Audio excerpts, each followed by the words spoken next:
welcome to our India-Pakistan conclave. After a while, it's India v Pakistan at the Asia Cup, and we are building up. We are building up to this very special contest that the whole world awaits to watch. And what we are also doing is reliving some of the best World Cup and Asia Cup encounters that India-Pakistan. Today, let's talk about 1998. Sachin Tendulkar had just lost captaincy, and that incredible match in Dhaka, almost dark, India chasing 316, Tendulkar brilliant start, and then Ganguly with that 100, Robin Singh with that 82, but still the match was in the balance. None of us could see anything. Rishikesh Kanitkar, forever that he lives, he will talk about that one boundary.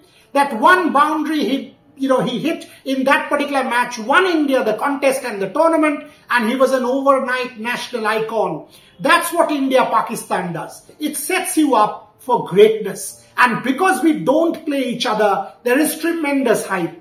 Beautifully set up by Ian Bishop, one of the most sane voices in world cricket going around at the moment. We asked him, what does India-Pakistan mean? And here's the West Indian speedster, now commentator, Ian Bishop, setting it up for you. Take a listen.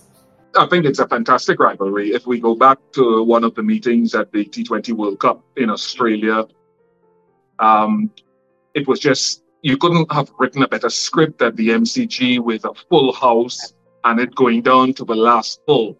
And it just shows the general interest, not only within the two nations, but beyond the two nations in that sort of battle. So it's something, Boris, that I hope that we will see more of. And perhaps the absence of it is that novelty aspect is something that has built the steam around it, but it's always fascinating to watch. He was one of the guys that stood up in that T20 World Cup battle in 2022, and he's a man with a sense of occasion, a master of the white ball, and particularly the 50-over format.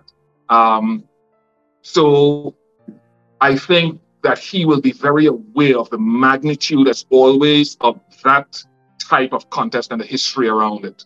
I think it's a chance you'd rather have because you know the conditions better than anyone else, even though maybe some of the seam bowling, fast bowling options, you want to improve on that. But from a batting perspective, there's so much dynamism and so many options there, knowing the conditions. Yeah, I would think this is as good a chance as any for India to cement that position and get to an ICC title. The pressure is another thing, the expectation of all these people. But I think this group tends to absorb it a little bit better than maybe previous generations. It's always great. Shaheen Afridi is a world-class performer, an exciting performer. I look forward to seeing Shaheen Afridi match up against India. I look back for the return of, say, a Jasprit Bumrah against any other person in the world. So I always say, very few teams are going to win any global titles without a fast bowling repertoire of the highest standards. So as a former fast bowler, the world cannot survive without fast bowlers.